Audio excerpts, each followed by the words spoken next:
Everyone, मेरा नाम रोहित पटेल है। Welcome to the online study of seniors classes सागर।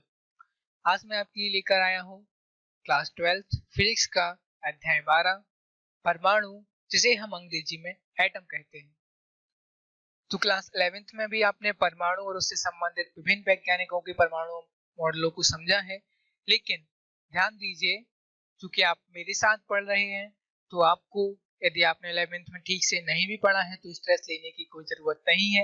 यदि बीच बीच में 11th के कई टॉपिक आते हैं तो मैं आपको फिर से समझाता जाऊंगा। लेक्चर के दौरान मैं आपको वीडियो पॉज करके नोट करने के लिए कहूंगा।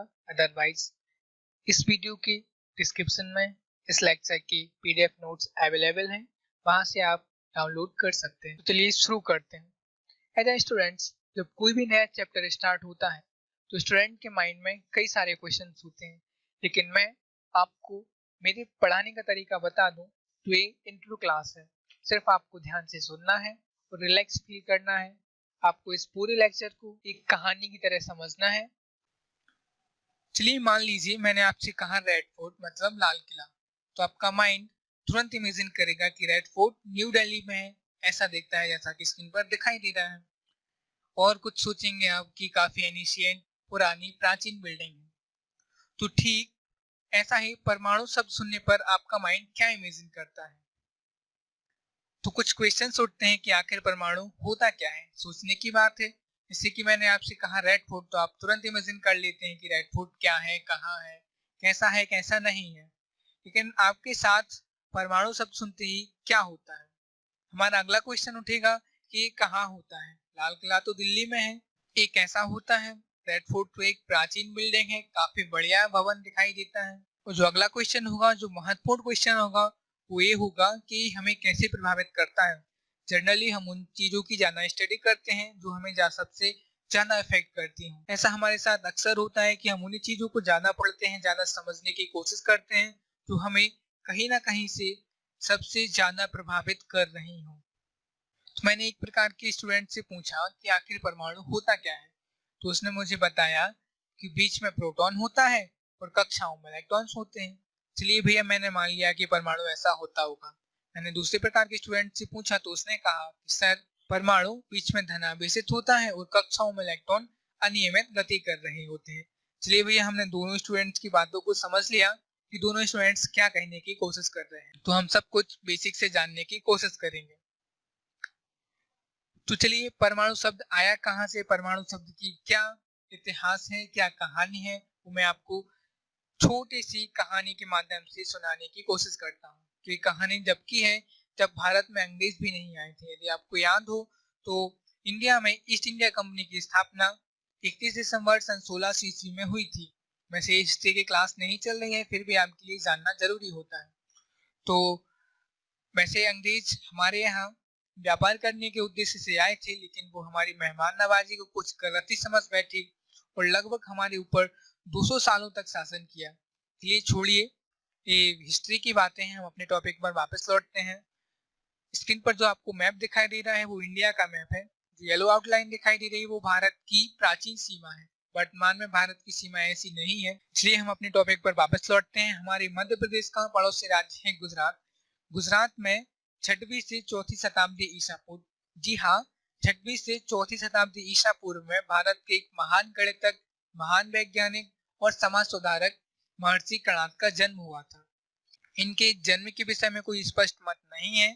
कई विद्वान इनका जन्म 6वीं से 4वीं शताब्दी ईसा पूर्व में ही मानते हैं। कई जगह इनके जन्म के बारे में यही प्रमाण मिले हैं कि इनका जन्म गुजरात में ही हुआ था। कई शिक्षाविद कहते हैं कि महर्षि कणाद दिन के समय समाधि में रहते थे, मतलब दिन के समय वह योग वगैरह किया करते थे और रात के समय वो घूमने के लिए निकलते थे। तो इनकी दिनचर्या कुछ उल्लू के समान हो गई थी। इस कारण महर्षि कणाद को उल्लू भी कहा जाता था। जी हाँ, महर्षि कणाद का उपनाम उल्लू भी है।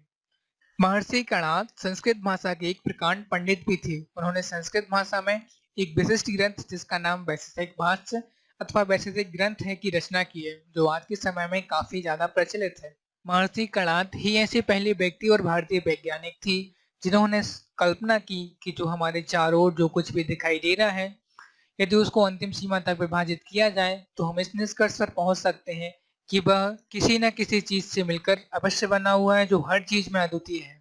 मतलब हमारे चारों ओर जो कुछ भी दिखाई दे रहा है, यदि हम उसको अंतिम सीमा तक विभाजित करें तो हमें ये मालूम चल सकता है कि आखिर वो बना किस चीज से है। महर्षि कणाद ही ऐसे पहले भारतीय वैज्ञानिक थी जिन्होंने इस बात की खोज भी कर ली कि आखिर हमारे चारों ओर जो कुछ भी दिखाई दे रहा है वो सब कणों से मिलकर ही बना है। मतलब किसी भी पदार्थ की सबसे छोटी इकाई कण है।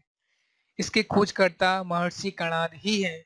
लेकिन इसे दुर्भाग्य कहा जाए या फिर नियति, आप कहीं भी खोजेंगे तो आपको परमाणु के खोजकर्ता महर्षि कणाद नहीं दिखाई देंगे। हमारे भारतीय वैज्ञानिकों की पुरानी आदत रही है कि यदि वो किसी भी चीज की खोज कर लें, कोई भी नया काम करें, तो उन्हें अपना नाम उछलवाने की, अपना नाम पेटेंट कराने की कोई भी रुचि या कोई भी दिलचस्पी नहीं रहती। उनका तो केवल एक ही उद्देश्य रहता था, केवल एक ही मकसद रहता था कि समाज और राष्ट्र की भलाई हो।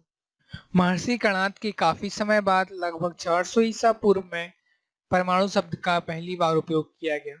आधुनिक समय की बात की जाए तो परमाणु शब्द ग्रीक भाषा से लिया गया है जिसका अर्थ होता है अकाट, अर्थात जिसे काटा ना जा सके। एटम ए प्लस टर्म से मिलकर बना हुआ है जिसका मतलब होता है कि परमाणु को विभाजित नहीं किया जा सकता है। लेकिन वर्तमान परिप्रेक्ष्य में ये बात काफी गलत साबित हुई है क्योंकि हम परमाणु के अंदर भी जा चुके हैं। परमाणु के अंदर उसके अपरमाणविक कणों की खोज भी की जा चुकी है। जैसे जैसे विकास होता गया, कई सारे वैज्ञानिक आए जिन्होंने परमाणु की संरचना को समझाने का प्रयास किया। इसी सिलसिले में सबसे पहला परमाणु की संरचना को समझाने के लिए जो मॉडल आया था उसका नाम था प्लम पुडिंग का मॉडल, जो सर जे थॉमसन ने दिया था। सर जे थॉमसन ही वर्तमान समय में, ध्यान रखिए, वर्तमान समय में सर जे थॉमसन ही ऐसे पहले वैज्ञानिक थी जिन्होंने परमाणु की संरचना को समझाने के लिए सबसे पहले मॉडल दिया।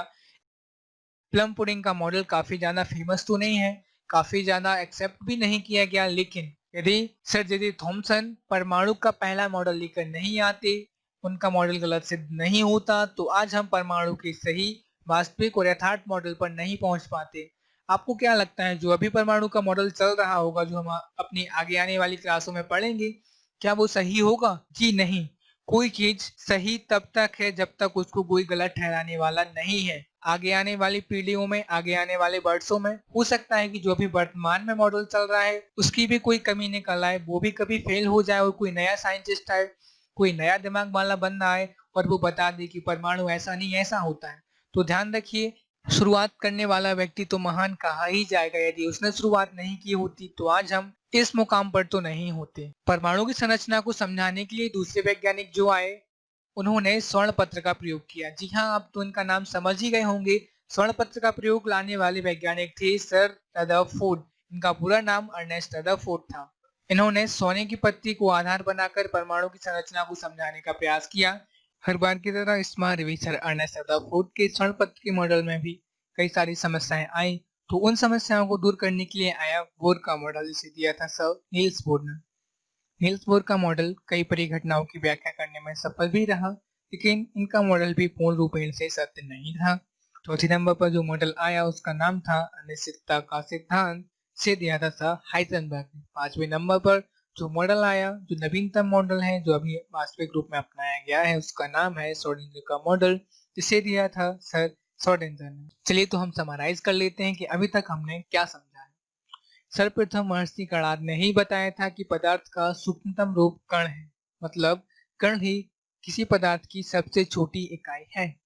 परमाणु शब्द ग्रीक भाषा के एटम से मिलकर बना हुआ है जिसका अर्थ होता है अकाट, मतलब जिसे काटा नहीं जा सकता है। लेकिन वर्तमान समय में परमाणु को विभाजित किया जा चुका है, उसके अंदर उपस्थित अपरमाणविक कणों की खोज भी की जा चुकी है। वर्तमान समय में परमाणु शब्द का पहली बार उपयोग 400 ईसा पूर्व में किया गया था। परमाणु संरचना का प्रस्ताव निम्न वैज्ञानिकों ने दिया था। सर जे थॉमसन ने प्लम पुडिंग का मॉडल दिया। रदरफोर्ड ने परमाणु की संरचना को समझाने के लिए स्वर्ण पत्र का मॉडल दिया। तीसरे नंबर पर परमाणु की संरचना को समझाने के लिए आए नील्स बोर, जिन्होंने मॉडल का नाम दिया बोर का मॉडल। चौथे नंबर पर जो मॉडल आया उसे दिया था सर हाइजेनबर्ग ने, जिसका नाम था अनिश्चितता का सिद्धांत।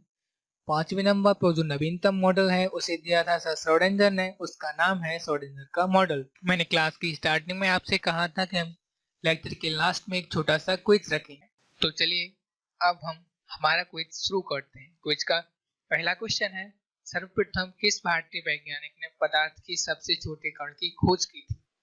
श्रृंगऋषि ने, वाल्मीकि ने, कणाद ने या फिर तथाचार्य ने? आपका समय शुरू होता है अब।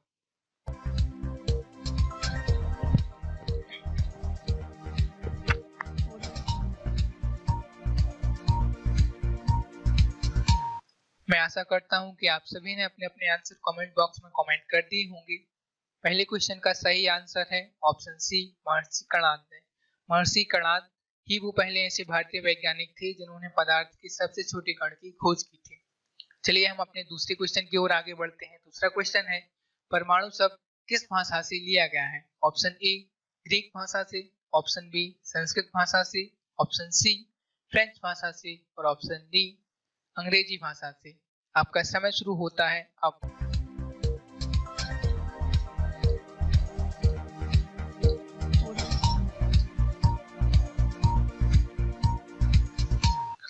दूसरे क्वेश्चन का सही आंसर है ऑप्शन ए ग्रीक भाषा से। परमाणु शब्द ग्रीक भाषा से लिया गया है। चलिए अब हम अपने तीसरे क्वेश्चन की ओर आगे बढ़ते हैं। तीसरा क्वेश्चन है, नील्स बोर ने परमाणु की संरचना को समझाने के लिए कौन सा मॉडल दिया था? ऑप्शन ए स्वर्ण पत्र का मॉडल, ऑप्शन बी अनिश्चितता का सिद्धांत, ऑप्शन सी प्लम पुडिंग का मॉडल, ऑप्शन डी बोर का मॉडल। आपका समय शुरू होता है अब।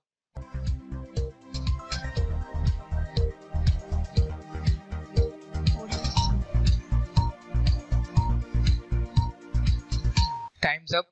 तीसरे क्वेश्चन का सही आंसर है ऑप्शन डी। नील्स बोर ने परमाणु की संरचना को समझाने के लिए बोर का मॉडल दिया था।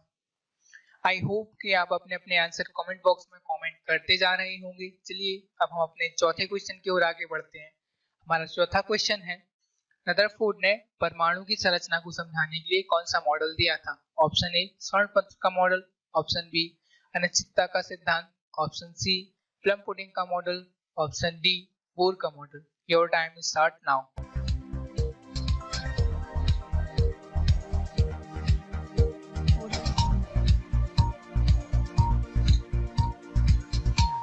चौथे क्वेश्चन का सही आंसर है ऑप्शन ए।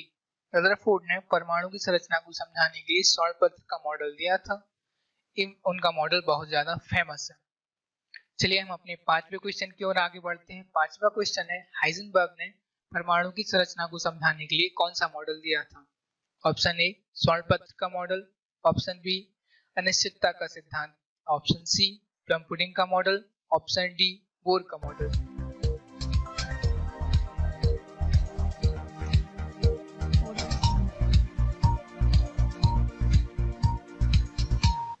पांचवें क्वेश्चन का सही आंसर है ऑप्शन बी। हाइजेनबर्ग ने परमाणु की संरचना को समझाने के लिए अनिश्चितता का सिद्धांत दिया था। हमारे क्विज का छठवां क्वेश्चन है, थॉमसन ने परमाणु की संरचना को समझाने के लिए कौन सा मॉडल दिया था? ऑप्शन ए स्वर्ण पत्र का मॉडल, ऑप्शन बी अनिश्चितता का सिद्धांत, ऑप्शन सी प्लम पुडिंग का मॉडल, ऑप्शन डी बोर का मॉडल। आपका समय शुरू होता है अब।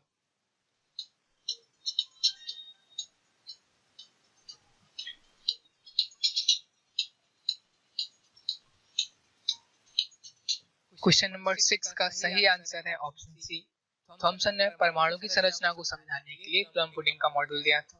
हमारे क्विज का सातवां क्वेश्चन है, श्रोडिंगर ने परमाणु की संरचना को समझाने के लिए कौन सा मॉडल दिया था? ऑप्शन ए स्वर्ण पत्र का मॉडल, ऑप्शन बी अनिश्चितता का सिद्धांत, ऑप्शन सी प्लम पुडिंग का मॉडल, ऑप्शन डी श्रोडिंगर का मॉडल।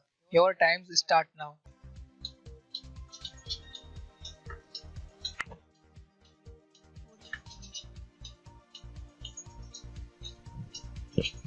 सातवें क्वेश्चन का सही आंसर है ऑप्शन डी। श्रोडिंगर ने परमाणु की संरचना को समझाने के लिए श्रोडिंगर का मॉडल दिया था। हमारे क्विज का आठवां क्वेश्चन है, परमाणु शब्द का वर्तमान परिप्रेक्ष्य में सर्वप्रथम कब उपयोग हुआ था? 100 ईसा पूर्व, 300 ईसा पूर्व, 200 ईसा पूर्व या फिर 400 ईसा पूर्व। Your time's start now.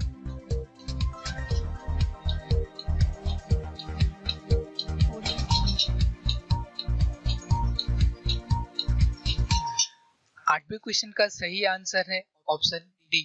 परमाणु शब्द का वर्तमान परिप्रेक्ष्य में सर्वप्रथम 400 ईसा पूर्व में उपयोग हुआ था। हमारे क्विज का नौवां क्वेश्चन है, परमाणु या फिर एटम शब्द का अर्थ क्या है? ऑप्शन ए अभंजनीय, ऑप्शन बी अकाट्य, ऑप्शन सी विभाजनीय, ऑप्शन डी इनमें से कोई नहीं। आपका समय शुरू होता है अब।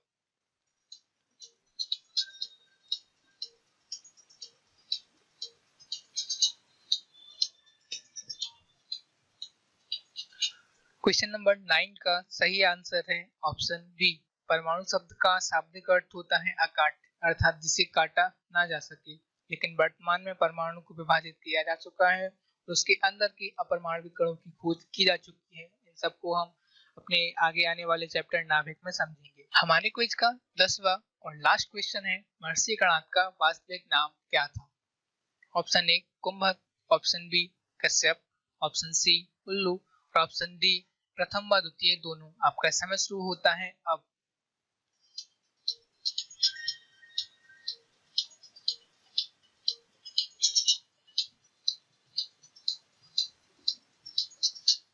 दसवें क्वेश्चन का सही आंसर है ऑप्शन डी। महर्षि कणाद का वास्तविक नाम कुंभक था और कई लोग उन्हें कश्यप भी कहते हैं। ऐसे महर्षि कणाद का उल्लू उपनाम था जिसे हम निकनेम कहते हैं। स्क्रीन पर आपको जो तस्वीर दिखाई दे रही है, जल्दी से जाइए और कमेंट बॉक्स में इनका नाम कमेंट कीजिए।